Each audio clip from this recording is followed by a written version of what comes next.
Hey guys, what's up? Lightboltjoe here. Today we're going to discuss the 2019.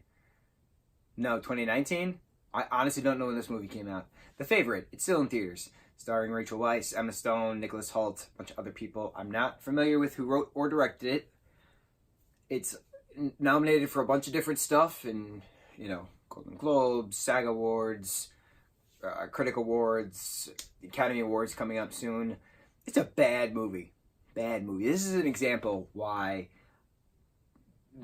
these award shows tend to annoy me, because the story was terrible. It was a terrible story revolving Queen Anne and her lesbian adventures. Rachel did an amazing job. Emma did an amazing job. Nick did an amazing job. Like, the actors were great. The cinematography was super weird. The costuming was great. The set design was great. Cinematography-wise, they used a fisheye lens for majority of the film, and that does not make sense. If you're trying to elude the depth of something, of an area, for the inside of the palace for a quick moment, sure, I get it. The grandeur of the forest, I get it. If you're doing it to just show two people having a conversation, makes absolutely no sense. Literally no sense. That's supposed to be a close camera shot, separate conversation. You have no need for a fisheye lens to get a whole panoramic view of the entirety of a room for two people talking. Stupid. The transitions between characters talking to scenes was like fade in, fade out, fade in, fade out. But it was an overlap and constant. And the very last moment of the movie was Emma Stone's character rubbing the gout leg of Queen Anne with the 17 rabbits that her children, intersplicing between camera shots. And I'm still agitated because it was so bad. It was bad.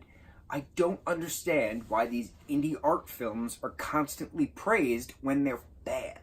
There's beautiful indie films out there. Charlie Bartlett is technically an indie film from '07, made at Sundance. Barely anything happened with it. Robert Downey Jr., Kat Dennings, Anton Yelchin, R.I.P., a bunch of other people, but that's an indie film. That's an indie comedy. Like, it makes sense. There's a lot of drama aspects to it, but it makes sense. This movie, The Favorite, is an indie film. It's produced by Fox Searchlight, which technically is not an indie distributor, but this is an indie art film that's been nominated for awards. The movie was only made to make awards, to win awards. That's the only reason why this movie was made, not for entertainment factor, because this was not entertaining. It was me and one other person in the audience, and I felt like I was watching paint dry while listening to Nails Down a Chalkboard at the same time, because I was so uncomfortable with the transitions between scene to scene. It was super weird, and I'm mad, and no, it should have never been made. I'm kind of disappointed in the actors for agreeing to this. / it's really not their fault. It is entirely the director's fault. I take back what I said. This is everything to do with the director and the person who wrote the story. Because if the story had an actual, if the story was what the trailer made it out to be, because the trailer made it out to be a fun comedic drama, not this art pop, disgusting stupidity of a nonsense, I think it would have been better. But Emma deserved better than what this movie made her out to be, and that's not cool. That's really not cool. Have you seen The Favorite? I don't recommend you see The Favorite unless you have 2 hours of your life you just want to waste. That's it. That's all I got. Mucho mahalo, guys.